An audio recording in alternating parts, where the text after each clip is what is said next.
Greetings to all of you. परसों हमारे लाडले प्राइम मिनिस्टर टेलीविज़न पे आए और उन्होंने कुछ घोषणाएं की। उनमें से एक दो घोषणाओं का मैं जिक्र करूंगा। एक तो आत्मनिर्भरता अभियान और दूसरा था लोकल टू ए वोकल और लोकल टू ए ग्लोबल। दोनों बातें बहुत अहमियत रखती हैं। मैं कोई इकोनॉमिस्ट नहीं हूँ कि 20 करोड़ का पैकेज मिला हो, कैसे बटेगा कैसे नहीं बटेगा, वो एक अलग विषय है। ना मुझे इसके ऊपर कुछ पता, ना सरकार बताएगी क्या करना है क्या नहीं करना, और उसके बाद में कितना इफ़ेक्ट होगा तो आने वाला वक्त बताएगा।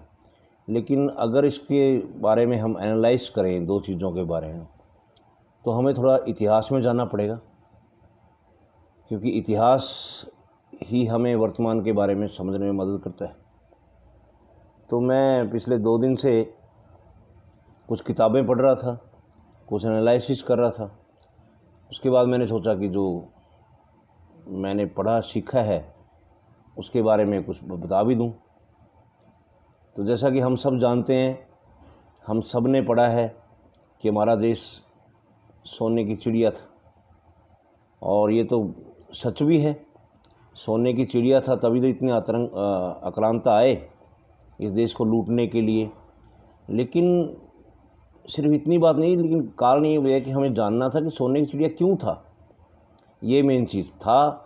सही है, क्यों था, किन कारणों से बना दे हमारा देश सोने की चिड़िया। तो मैं उन कारणों को जानना चाहता था। तो मैं इतिहास की किताबों में गया। हम भी जब पढ़ते थे, अभी पढ़ाते भी हैं, यही सोचते थे कि सोने की चिड़िया मतलब हमारे देश में बहुत सोना था, सोने की खानें थी। ऐसा आदमी यही समझेगा अगर हम किसी बात को डिटेल में नहीं पढ़ेंगे तो। लेकिन कुछ किताबें पढ़ने के बाद, कुछ एनालिसिस करने के बाद मेरे समझ में आया कि सोने की चिड़िया था, इसमें कोई दो राय नहीं है। और सोने की चिड़िया कब था? अखंड भारत के समय में, मौर्य काल के समय में। और जो मौर्य, वो स्वर्णिम हमारा काल था हिंदुस्तान का, कि मौर्य काल में हम अखंड भारत था। और इसको देवभूमि भी अपने देश को कहा जाता है। देवभूमि इसलिए है कि हमारा देश एशिया के, हम इस भूभाग में जिसमें हम पैदा हुए और रहते हैं, हमारे लिए गर्व का विषय ये है। हमारी व्यवस्थाओं ने चाहे हमारी कुछ भी हालत करती हो, लेकिन जो भगवान की मेहरबानी है, जो प्रकृति की मेहरबानी है, वो हमारे ऊपर सदा बनी रही है और बनी रहेगी। हमारे देश में हर तरह का मौसम है, हर तरह का जलवायु है, हर तरह की मिट्टी है। इन्हीं कारणों से एक भी ऐसी चीज़ नहीं है जो हमारे देश में पैदा नहीं होती हो। हमारे देश में हर चीज़ पैदा होती है, और इसी वजह से हम दूसरों पर निर्भर नहीं थे, आत्मनिर्भर थे। हमें किसी और से कुछ भी लेना पड़ता था। ऐसे ऐसे भूभाग हैं, ऐसे ऐसे देश हैं जहाँ पे कुछ भी पैदा नहीं होता, या सिर्फ एक या दो चीज़ पैदा होती है। जैसे मॉरिशस में सिर्फ गन्ना पैदा होता है, जर्मनी में सिर्फ आलू प्याज पैदा होता है। तो जीवन के लिए ज़रूरी तो जीने के लिए है जो ये चीज़ें, कि बाहर से हमें उस टाइम पे कुछ मंगाना नहीं पड़ता था। हम सेल्फ डिपेंडेंट थे, आत्मनिर्भर थे। उसी दौरान हम जो हमारी व्यवस्था थी वो बिल्कुल A1 थी। हमारे जो अशोक सम्राट थे, जिसका हम चिन्ह आज भी, हमारा जो राष्ट्रीय चिन्ह है वो अशोक स्तंभ है, एम्बलम जिसको हम बोलते हैं, उनकी देन थी। उसके बाद आक्रांता आए, हमारी व्यवस्था का तहस नहस किया और बर्बाद करके रख दिया। एक से एक आए, कभी अफ़गान आए, कभी हूण आए, कभी मुग़ल आए, फिर अंग्रेज़ आए। तो कट्टू हम अभी वर्तमान में आते हैं। तो आत्मनिर्भरता अभियान से ही हम, शुक्र है इनके समझ में आ गया, जो भी पॉलिटिशियन हमारे जो करता धरते हैं, कि भाई ये FDI में कुछ नहीं रखा। FDI एक अलग विषय है, लेकिन सबसे ज़्यादा ज़रूरी आत्मनिर्भरता है। आत्मनिर्भरता होने से हर, अपने देश का हर नागरिक संपन्न होगा। और कुछ इस लॉकडाउन की वजह से, इस कोरोना की वायरस की वजह से पूरी देश को, दुनिया को समझ में आ गया। और दुनिया जाए भाड़ में, हमें अपने देश से मतलब है। हमारे देशवासियों को, जो हमारे सीधे साधे लोग हैं, उनके भी समझ में आ गया कि देश को चलाने में हर इंसान का योगदान है। हर मज़दूर का, किसान का तो है ही है, हर वर्कर का, चाहे वो कुछ भी करता हो, हर दुकानदार का, व्यापारी का, सबका योगदान है। तब जाके देश चलता है। देश ऐसे नहीं चलता कि कुछ पूंजीपतियों की वजह से या कुछ पॉलिटिशियन की वजह से देश चल रहा है। तो इस नैरेटिव से बाहर निकल गए हम, लगभग निकल गए, लेकिन अभी कुछ चाटुकार हैं जिनकी आदत बन चुकी है। अभी आदत छूटते छूटते छूटेगी, जो सवेरे शाम तक किसी की ड्योढ़ी पे माथा रगड़ते हैं। एक तो कोई सोनिया गांधी को भारत माता बनाने पे तुला हुआ है। हमने तो डिमांड नहीं की थी महात्मा गांधी को भी राष्ट्रपिता बनाए, वो भी इनकी साजिश थी, बना दिया। चलो हम तो सही सुन लोग हैं, मान लिया भाई ठीक है तुम कह रहे हो राष्ट्रपिता, तो हम भी मान लेते हैं राष्ट्रपिता। अब राष्ट्रमाता की बात चली थी, मैंने एक बड़े नेता के मुंह से सुनी थी। तो ऐसे ऐसे लोग हैं जो नहीं, कोई किसी की ड्योढ़ी में माथा रगड़ रहा है, कोई किसी ड्योढ़ी में माथा रगड़ रहा है, जय जयकारा। अभी जो नेता थे उनकी गलती नहीं है, हमने बनाया उनको ऐसा। हमारे देश में तो संविधान का राज है और वही राजा है। इनको हम केयर टेकर के रूप में चुनते हैं, इनको कुछ ताकत देते हैं और उस ताकत का फिर हम ही उनका बखान करते हैं, जय हो, जहाँ देखे जय हो नेताजी फलाना जी ढिमका जी। तो अपने आप ही मानव स्वभाव है ये सोचने लगे कि हम तो राजा हैं और राज करने के लिए आए हैं, जबकि हमने तो इनको काम करने के लिए चुना था। तो दिमाग तो हमने ख़राब किया। हिंदुस्तान पाकिस्तान को छोड़ दें, जहाँ भी जिस देश में भी लोकतंत्र है वहाँ पे कभी भी किसी नेता की केयर टेकर की इतनी जय जयकार नहीं की जाती, चाहे वो कोई भी।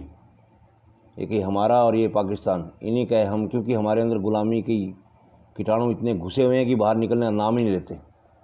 शुक्र है कि अभी कुछ आशाएं किरण नजर आई हैं कि शायद निकल जाए। अब रही आर्थिक आज़ादी की बात या आत्मनिर्भर बनने की बात एक ही है। इसे आर्थिक आज़ादी कहें या आत्मनिर्भरता कहें, इस अभियान की मैंने 2 साल पहले किताब लिख दी थी इसके ऊपर। और आत्मनिर्भर बनने का एक ही रास्ता है कि हम सब मिलकर काम करें। आत्मनिर्भर तो काम करने से ही बना जाता है। अगर आपके कोई बैंक में खाते में पैसे डालता रहेगा या चोर उचक्का कोई 1,000 रुपये डाल दिए, 2,000 रुपये डाल दीजिए, आपने घर बैठे राशन मिलेगा, तो आत्मनिर्भर नहीं बनेंगे। वो वेनेजुला एक कंट्री है, बर्बाद हो गया इसी चक्कर में। उनकी जो इतना तेल निकल गया, उनके पास इतना पैसा आ गया, बोले तुम काम मत करो, तुम घर पे बैठो और खाओ और बस बाथरूम में जाओ। आज वो देश भिखारी बन गया, बर्बाद हो गया। काम, हम मेहनत कश लोग हैं, हमारे डीएनए में मेहनत है, हर हिंदुस्तानी के डीएनए में मेहनत है। और इसका जीता जागता उदाहरण है जो हमारे भाई, हमारे देशवासी विदेशों में गए हुए हैं, उन्होंने अपनी मेहनत से अपना एक मकाम हासिल किया है, क्योंकि वहाँ की व्यवस्था ऐसी है कि मेहनत का फल मिलता है। हमारे देश की व्यवस्था ऐसी बना दी गई कि जो काम करेगा उसको हकार की नज़र से देखो। आज जो सवेरे कुर्ता पजामा पहन कर 2 पत्ती पिछां लील दे के चौधरी साहब इधर की ठोकी उधर की ठोकी सामने, वो बड़ा आदमी, जबकि वो घटिया इंसान होता है। चाहे किसी के बैंक में करोड़ों रुपए है, जो काम नहीं करता, जो कर्महीन है, वो एक घटिया इंसान है। जो भ्रष्टाचारी है वो एक घटिया इंसान है, चाहे उसने कितने पैसे जोड़ लिए हों। इस नैरेटिव के साथ जीना सीखना पड़ेगा, जैसे हमने कोरोना के साथ जीना सीखना पड़ेगा। और इसके लिए एक ही रास्ता है कि हम काम करें और एकजुटता के साथ करें। कोई भी इंसान छोटा बड़ा नहीं है। आप कहाँ पैदा हुए ये प्रकृति ने चुना है, आपने तो चुना नहीं। जहाँ पैदा हुए उसको प्राउड फील कीजिए, और जो कोई और किसी और जाति में किसी और वर्ग में पैदा हुआ है उससे नफरत मत कीजिए।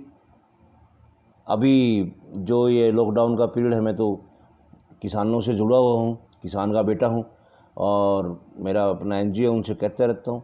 अभी एक मौका है अपने गांव के नौजवानों के लिए। सबसे बड़ी दिक्कत जब भी मैं गांव में जाता हूँ, जो नौजवानों को देखता हूँ डिरेल हुए या उदास, और वो कहते हैं हमारे पास कुछ नहीं है, हम क्या करें, कोई रास्ता नज़र नहीं आ रहा, नौकरी नहीं मिल रही। नौकरी ठीक है मिलती तो अच्छा है, नहीं तो नौकरी ही एक रास्ता नहीं है। और अभी जैसे हम अभी जून के एंड में या जून के एंड से शुरू हो जाएगा, जीरी लगना शुरू हो जाएगा। अब मज़दूर नहीं है, प्रवासी मज़दूर इस लॉकडाउन में चले गए और बिना मज़दूरों के काम चलता नहीं। तो इसका एक रास्ता है, गांव में जितने नौजवान हैं, चाहे वो स्टूडेंट हैं, चाहे उन्होंने स्टडी पूरी कर ली, जो भी हैं, अपना ग्रुप बनाएं। जिसमें ग्रुप बना करके बिड़सी दें। एक पुराने जब बचपन छोटे थे हम, तो हम अड़ाओं की बिड़सी दे करते, भाई आज 4 हड़ उसके खेत में चल लेंगे, 5 हड़ फिर कैलन उसके खेत में चल लेंगे। जब हड़ थे, ट्रैक्टर नहीं आए थे, तो बिरसी दें 50-50, 60-60, 100-100 का जितना ग्रुप होता है मोहल्ले वाइज या पट्टी वाइज, जो भी गांव का सिस्टम, ग्रुप बनाएं और जी ग्रुप में लगाएं। 50-50, 60-60 नौजवान अगर जिस खेत में घुस जाएंगे वो खेत वैसे ही हरा भरा हो जाएगा। गाने लगाएं, हिंदी गाने लगाएं, हरियाणवी गाने सुने और मौज मस्ती के साथ काम करें और एंजॉय करें ज़िंदगी को। उससे आप काम करना सीख जाएंगे, ये जीरी लग जाएगी, सबकी लग जाएगी। बिरसी का मतलब यही है भाई, आज इसके खेत में हम 60 आदमी हैं तो 60 घर हो गए। एक दिन एक के घर में, एक दूसरे दिन दूसरे घर में, जिसके घर में 60 बच्चे काम करेंगे, वो घी शक्कर बनाए, हलवा बनाए, लेके जाए। जो बिरसी होती थी, ईख बोते थे या ऐसे काम करते। तो मैं तो बचपन की याद है कि जहाँ देखा भाई यहाँ पे आज उसके बिरसी है, चाहे किसी ने बुलाया नहीं, मैं घी शक्कर खाने के लिए चले जाते थे और बड़ा अच्छा लगता था। तो अभी इतिहास अपने आप को दोहराता है। आत्मनिर्भर बनने का मौका हम आत्मनिर्भर हो जाएंगे तो हमारा देश दोबारा से फिर सोने की चिड़िया बन जाएगा मेरे भाई। सीधी सी बात है, नौजवानों के ऊपर है। मेरी तो इब्बी जी कह रहे गाँव में बिक जाए और ग्रुप में मिलकर काम करें, चाहे सही तालाव करें या ना करें, लेकिन नौजवान हैं, मौका है उनके लिए, ऐसा करते हैं। गांव में सारे नौजवान मोहल्ले वाइज इकट्ठे ग्रुप बना करके, जैसे आजकल टेक्नोलॉजी में व्हाट्सएप ग्रुप बनते हैं, ऐसे ही काम करने का ग्रुप बनाएं भाई, हम लगाएंगे जीरी। और मैं नहीं कहता भाई आप झाड़ी ले रहे हो, किसी भी जाति से हो, मज़े करो काम के, कोई बात नहीं। प्रवासी मजदूर नहीं आए तो हम बनाएंगे, हम लगाएंगे बिरसी। आज इसके खेत में, आज उसके खेत में, आज उसके खेत में, जिसके पास जो भी है। थोड़ा बहुत कम ज़्यादा क्या है, काम तो काम है, और उस काम को एंजॉय करें, मज़े करें, अच्छा लगेगा। गांव में संपन्नता आएगी, आपके माँ बाप खुश होंगे, आपको इज्जत की नज़र से देखा जाएगा। एक मौका पड़ा है, मैं तो गांव के नौजवानों को कहना चाहता हूँ कि चूकिए मत, और प्रिकॉशनरी मेजर शुरू कर दीजिए। अभी जून में टाइम बाकी है, लेकिन उससे पहले ये प्रक्रिया शुरू कर दीजिए, ग्रुप बनाने शुरू कर दीजिए और प्लानिंग बना लिए भाई, ऐसे ऐसे ऐसे करके हम 60 घरों के लड़के इकट्ठे हो गए और 60 घरों की हमने जीरी, किसी मजदूर की जरूरत नहीं, हम मिल के ऐसे ऐसे एक बाई करके लगाएंगे। मज़ा आ जाएगा, करके देखो यार, बेले पड़े, क्योंकि अकेले अकेले कुछ हो नहीं पाएगा। बहुत पहले बात तो मजदूर है नहीं, अगर मिलेंगे तो बहुत महंगे मिलेंगे, पहले ही दबे बैठे हैं। सोच लो भाई, आपकी ज़िंदगी है, आपका देश है, मौका पड़ा है,